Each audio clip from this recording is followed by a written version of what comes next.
Perkenalkan, saya Amelia Augustina dengan NIM 11124000041 dengan rekan saya Friska Ameliani dengan NIM 11124000012. Kami dari Universitas 17 Agustus 1945 Surabaya, Fakultas Ilmu Sosial dan Ilmu Politik, Program Studi Administrasi Negara.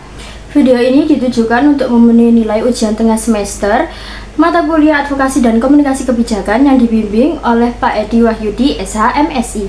Pengertian advokasi kebijakan publik.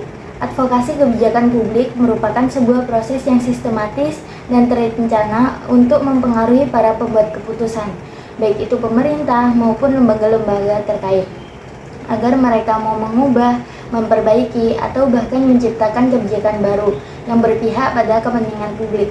Secara umum, advokasi dapat dipahami sebagai upaya sistematis untuk membela, memperjuangkan, atau mempengaruhi kebijakan agar hak dan kepentingan kelompok tertentu dalam masyarakat dapat terlindungi dengan baik. Beberapa ahli memiliki pandangan yang beragam mengenai advokasi kebijakan. Menurut Young dan Quinn 2012, bahwa kebijakan publik sebagai proses negosiasi dan dialog yang diarahkan untuk memengaruhi jaringan pemimpin opini dan pengambilan keputusan, sehingga mereka bersedia mengadopsi ide, bukti, maupun usulan kebijakan yang diajukan. Sedangkan Thomas R. Dyer melihatnya dari sudut yang berbeda. Beliau menegaskan bahwa kebijakan publik mencakup segala sesuatu yang dipilih pemerintah untuk dilakukan maupun tidak dilakukan. Dari sinilah advokasi mengambil perannya sebagai upaya untuk mengintervensi pilihan-pilihan tersebut agar lebih berpihak kepada kepentingan masyarakat. Lalu ada konsep dasar kebijakan publik dan aktor kebijakan. Kebijakan publik pada dasarnya merupakan serangkaian tindakan yang diambil oleh pemerintah sebagai respon terhadap berbagai masalah yang terjadi di tengah masyarakat. Tujuannya untuk memenuhi kebutuhan masyarakat serta menciptakan kondisi kehidupan yang lebih baik bagi seluruh warga negara Indonesia. Dengan kata lain, kebijakan publik hadir sebagai instrumen negara untuk mewujudkan kesejahteraan bersama. Kebijakan publik dapat dikelompokkan berdasarkan dua pendekatan utama. Yang pertama, berdasarkan sektor kebijakan publik yang dapat dikategorikan ke dalam berbagai bidang seperti kesehatan, pendidikan, transportasi, dan lingkungan hidup, di mana masing-masing bidang tersebut memiliki fokus perhatian dan tujuan yang spesifikasi sesuai dengan isu yang dihadapi. Kedua, berdasarkan tingkat pemerintah, kebijakan publik dibedakan menjadi kebijakan yang diterapkan di tingkat nasional, regional, dan lokal. Setiap tingkat ini memiliki konteks tersendiri beserta tantangan yang berbeda dalam proses pelaksanaannya. Secara umum, aktor kebijakan terbagi menjadi dua kelompok besar, yaitu aktor formal yang terdiri dari pemerintah dan instansi terkait, serta aktor non-formal seperti lembaga swadaya masyarakat atau LSM dan organisasi masyarakat sipil. Pemerintah merupakan aktor utama dalam kebijakan publik. Peran pemerintah mencakup perumusan regulasi dan kebijakan yang ditujukan untuk menciptakan lingkungan yang kondusif bagi partisipasi masyarakat. Dalam proses pengambilan keputusan, pemerintah berfungsi sebagai pihak yang menentukan berbagai opsi kebijakan dan memilih solusi yang dianggap paling tepat untuk mengatasi permasalahan yang dihadapi oleh masyarakat. Di sisi lain, lembaga swadaya masyarakat dan organisasi masyarakat sipil juga memegang peran yang tidak kalah penting. Lembaga-lembaga ini berfungsi sebagai suara masyarakat yang secara aktif yang terlibat dalam kegiatan advokasi, pengawasan kebijakan, serta pengembangan usulan-usulan kebijakan baru. Selain itu, mereka berperan dalam menyalurkan aspirasi dan kebutuhan masyarakat kepada pemerintah sebagai pengambil keputusan. Proses pelaksanaan kebijakan sendiri menuntut adanya koordinasi yang baik antara berbagai aktor tersebut, agar tujuan kebijakan yang telah ditetapkan dapat tercapai secara efektif dan memberikan manfaat nyata bagi masyarakat.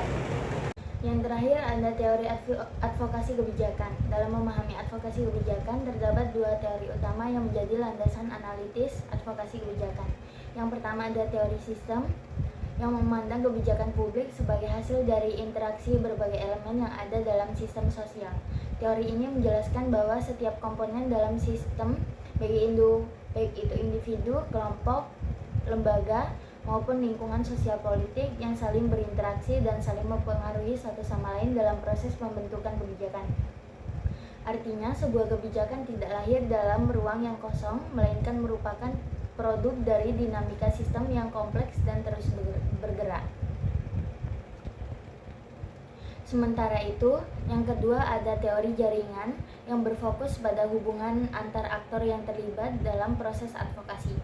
Teori ini menekan bahwa kolaborasi dan kerjasama antar berbagai aktor, baik dari kalangan pemerintah, masyarakat sipil, maupun kelompok-kelompok kepentingan lainnya, dapat memperkuat upaya advokasi kebijakan secara signifikan.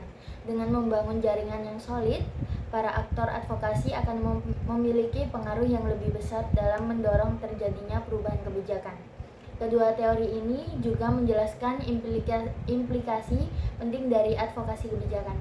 Dari sisi dampak sosial, advokasi yang berhasil dapat membawa perubahan yang signifikan dalam kehidupan masyarakat, termasuk peningkatan kesejahteraan dan terwujudnya keadilan sosial yang lebih merata. Dari sisi pengaruhnya terhadap kebijakan publik, melalui advokasi yang terorganisir dengan baik, kelompok-kelompok masyarakat memiliki kemampuan nyata untuk mempengaruhi proses pembuatan keputusan dan mendorong lahirnya implementasi kebijakan publik yang lebih responsif terhadap kebutuhan dan aspirasi masyarakat. Yang selanjutnya ada komunikasi politik dan komunikasi kebijakan. Komunikasi politik adalah proses fundamental dalam penyampaian pesan antara pelaku politik dan masyarakat, yang mencakup penyebaran ideologi, kampanye, hingga fungsi edukasi serta kontrol sosial. Politisi dan partai politik berperan sebagai penggerak utama dalam membuat opini publik, sedangkan media massa dan digital sebagai alat untuk mempercepat atau memperluas jangkauan di berbagai lapisan masyarakat.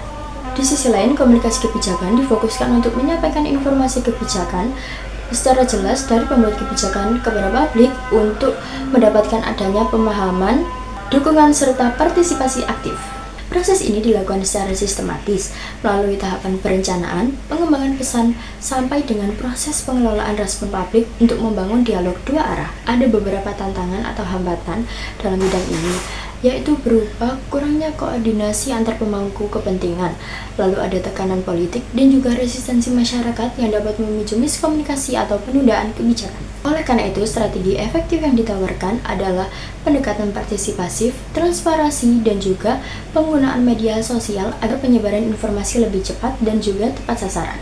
Materi selanjutnya ada analisis stakeholder dalam advokasi kebijakan. Di sini menjelaskan peran stakeholder dalam proses advokasi, baik sebagai pendukung, pemberi pengaruh, dan juga penentang. Analisis ini bertujuan untuk meningkatkan efektivitas advokasi, yaitu dengan cara mengidentifikasi siapa saja yang terlibat dan juga mengukur tingkat kepentingan dan pengaruh mereka.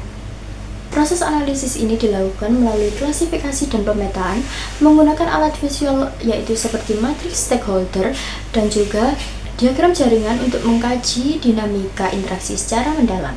Dalam mengelola pemangku kepentingan tersebut diperlukan strategi penyampaian pesan yang relevan, juga teknik negosiasi yang mengedepankan teknik win-win solution untuk memperkuat kerjasama. Dan kemudian diikuti dengan pengembangan aliansi strategi untuk memperluas jangkauan atau pengaruh dan memperkuat posisi advokasi di mata publik dan pembuat kebijakan.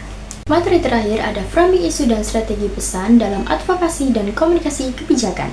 Dalam advokasi, framing berfungsi untuk membentuk opini masyarakat dan memperkuat argumen pendukung agar mendapat persetujuan yang lebih luas. Strategi pesan yang efektif harus disesuaikan dengan karakter audiens dan juga menggunakan bahasa dan nada yang tepat untuk menciptakan ikatan emosional dan juga kepercayaan. Penguatan pesan juga dapat dilakukan dengan penggunaan narasi dan juga cerita nyata untuk menyentuh perasaan, serta dukungan visual seperti grafik dan statistik untuk memperjelas informasi.